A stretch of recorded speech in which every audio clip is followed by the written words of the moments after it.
ಇನ್ನು ನಟ ದರ್ಶನ್ ಅವರ ಜಾಮೀನು ಅರ್ಜಿ ವಿಚಾರಣೆಯಲ್ಲಿ ದರ್ಶನ್ ಪರ ವಕೀಲರ ವಾದ ಮುಕ್ತಾಯವಾಗಿದೆ. ಪ್ರಬಲವಾದ ಅಂಶಗಳನ್ನು ಇಟ್ಟು ಸಿ.ವಿ. ನಾಗೇಶ್ ಅವರು ಇವತ್ತು ವಾದವನ್ನು ಮಂಡನೆ ಮಾಡಿದ್ದಾರೆ. ಆದರೆ ವಿಚಾರಣೆ 8ನೇ ತಾರೀಕಿಗೆ ಮುಂದೂಡಿಕೆಯಾಗಿದೆ.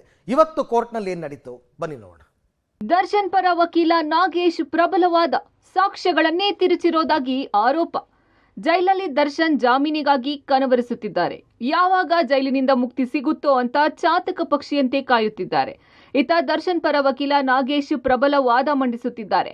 ಕೋರ್ಟ್ ಕಟಕಟಿಯಲ್ಲಿ ರೇಣುಕಾಸ್ವಾಮಿ ಕೊಲೆ ಆರೋಪಿ ದರ್ಶನ್ ಜಾಮೀನು ಭವಿಷ್ಯ ನಿರ್ಧಾರವಾಗಲಿದೆ. ಹಾಗಾದ್ರೆ ಇಂದು ದರ್ಶನ್ ಪರ ವಕೀಲ ಏನೆಲ್ಲ ವಾದ ಮಂಡಿಸಿದ್ರು ಅನ್ನೋದನ್ನ ನೋಡೋದಾದ್ರೆ, ಸಿ.ವಿ. ನಾಗೇಶ್ ವಾದ ಏನು? ಪೊಲೀಸರು ಇಡೀ ಪ್ರಕರಣವನ್ನು ತಿರುಚಿದ್ದಾರೆ. ಸಾಕ್ಷಿಗಳನ್ನು ಪ್ಲಾಂಟ್ ಮಾಡಿದ್ದಾರೆ. ಇದೊಂದು ಅರೇಬಿಯನ್ ನೈಟ್ಸ್ ಕಥೆಯಂತೆ ಇದೆ. ಪೊಲೀಸರ ಸುಳ್ಳು ತನಿಖೆ ಅನ್ನೋ ಅನುಮಾನವೇ ಹೆಚ್ಚು. ಮರದ ಕೊಂಬೆ ಸೀಸ್ ಮಾಡಿದಾಗ ರಕ್ತದ ಕಲೆ ಎಂದು ಬರೆದಿದ್ದಾರೆ. ಆದರೆ ಎಫ್ಎಸ್ಎಲ್ ವರದಿಯಲ್ಲಿ ರಕ್ತದ ಕಲೆ ಇಲ್ಲ ಎಂದಿದೆ. ಪಂಚನಾಮಿಯಲ್ಲಿ ಬರೆದಿರೋದು ಸುಳ್ಳು. ರಕ್ತದ ಕಲೆ ಇದೆ ಅಂತ ಬರೆದವರು ಯಾರು? ಮಣ್ಣಿನಲ್ಲಿ ರಕ್ತದ ಕಲೆ ಇದೆ ಅಂತ ಎಫ್ಎಸ್ಎಲ್ ಮಾಡಲಾಗಿದೆ. ಆರೋಪಿಗಳ ಶೂನಲ್ಲಿ ಇದೇ ಮಣ್ಣು ಇತ್ತು ಅಂತ ಹೇಳಿದ್ದಾರೆ. 13 ಆರೋಪಿಗಳ ಬಟ್ಟೆ ಕೊಂಬೆ ಮೇಲೆ ರಕ್ತ ಇದೆ ಅಂದ್ರೆ ಆಶ್ಚರ್ಯ. ರಕ್ತದ ಕಲೆ ಸಿಕ್ಕಿದೆ ಅಂತ ಪೊಲೀಸರು ಬೀಗಿದ್ರು ಅಷ್ಟೇ. 37 ಲಕ್ಷ ಹಣವನ್ನ ಪೊಲೀಸರು ಸೀಸ್ ಮಾಡಿದ್ದಾರೆ. ವ್ಯವಹಾರಿಕ ಹಣವನ್ನ ಪೊಲೀಸರು ಕೊಲೆಗೆ ಇಟ್ಟಿದ್ದ ಹಣ ಎಂದಿದ್ದಾರೆ. ನಟ ಚಿಕ್ಕಣ್ಣರನ್ನ ಸಾಕ್ಷಿಯನ್ನಾಗಿ ಪರಿಗಣಿಸಿದ್ದಾರೆ. ಚಿಕ್ಕಣ್ಣ ಚೇತನ್ ನವೀನ್ ಹೇಳಿಕೆ ದಾಖಲಿಸಿದ್ದಾರೆ. ಚಿಕ್ಕಣ್ಣರನ್ನ ಸ್ಟೋನಿ ಬ್ರೂಕ್ಗೆ ಊಟಕ್ಕೆ ಕರೆದಿದ್ರು. 164 ಹೇಳಿಕೆಯಲ್ಲಿ ಚಿಕ್ಕಣ್ಣ ಪವನ್ ಹೆಸರು ಗೊತ್ತಿಲ್ಲ ಅಂದಿದ್ದಾರೆ. 161 ಹೇಳಿಕೆಯಲ್ಲಿ ಪವನ್ ಅಂತ ಹೇಳಿದ್ದಾರೆ. ಸ್ಟೋನಿ ಬ್ರೂಕ್ ಪಬ್ನಲ್ಲಿ ಯಾವುದೇ ಸಂಚು ರೂಪಿಸಿಲ್ಲ. ಪ್ರಕರಣದಲ್ಲಿ 6 ಮಂದಿ ಐ ವಿಟ್ನೆಸ್ಗಳಿದ್ದಾರೆ.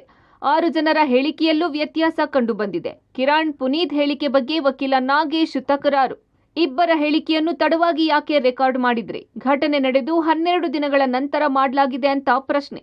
ಕೇಸ್ ಪ್ರಗತಿಯನ್ನ ಡೈರಿಯಲ್ಲಿ ಉಲ್ಲೇಖ ಮಾಡುವುದು ಕಡ್ಡಾಯ. ಪೊಲೀಸರು ಡೈರಿಯನ್ನ ಕೋರ್ಟ್ಗೆ ಸಲ್ಲಿಸಬೇಕು.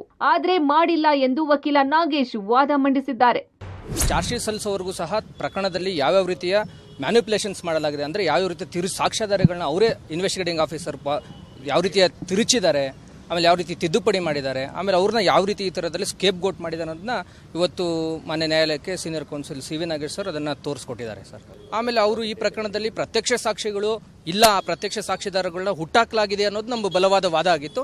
ಅದನ್ನು ನಾವು ಇವತ್ತು ನಮ್ಮ ಸರ್ವೋಚ್ಚ ನ್ಯಾಯಾಲಯದ ಆದೇಶಗಳು ಮತ್ತು ಕಾನೂನು CRPC ಸೆಕ್ಷನ್ 172 ಏನು ಹೇಳುತ್ತೆ, 162, 167 ಏನು ಹೇಳುತ್ತೆ, ಆಮೇಲೆ Karnataka criminal rules of practice ಅದರಲ್ಲೂ ಸಹ ಇದು ಇನ್ವೆಸ್ಟಿಗೇಟಿಂಗ್ ಆಫೀಸರ್ ಅವರ ಕರ್ತವ್ಯ, ಆದ್ಯ ಕರ್ತವ್ಯ. ಅವರು ಅದನ್ನು ಕಾನೂನು ಏನು ಹೇಳುತ್ತೆ ಅದನ್ನು ಪಾಲನೆ ಮಾಡಲೇಬೇಕಾಗುತ್ತೆ. ಅದನ್ನು ಅವರಿಂದ ಎಕ್ಸ್ಕ್ಯೂಸ್ ಅವರು ಯಾವುದೇ ಕಾರಣಕ್ಕೆ ತಗೊಳ್ಳೋಂಗ್ ಇಲ್ಲ ಅನ್ನೋದನ್ನ ನಾವು ಇವತ್ತು ಕೋರ್ಟ್ಗೆ ಗಮನಕ್ಕೆ ತಂದಿದ್ದೀವಿ ಸರ್. ಸೀನಿಯರ್ ತಂದಿದ್ದಾರೆ. ಪೊಲೀಸರ ತನಿಖೆಯಲ್ಲೇ ಲೋಪದೋಷವಿದೆ. ಸಾಕ್ಷ್ಯಗಳ ಹೇಳಿಕೆ ಸರಿಯಾಗಿ ದಾಖಲಿಸಿಲ್ಲ ಅನ್ನೋದು ವಕೀಲ ನಾಗೇಶ್ ವಾದವಾಗಿದೆ. ಸದ್ಯ ವಾದ ಆಲಿಸಿರುವ ನ್ಯಾಯಾಧೀಶರು ದರ್ಶನ್ಗೆ ಜಾಮೀನು ಕೊಡ್ತಾರಾ ಅಥವಾ ಜೈಲೇ ಗತಿನಾ ಅನ್ನೋದನ್ನ ಕಾದು ನೋಡಬೇಕಿದೆ. News desk, public TV.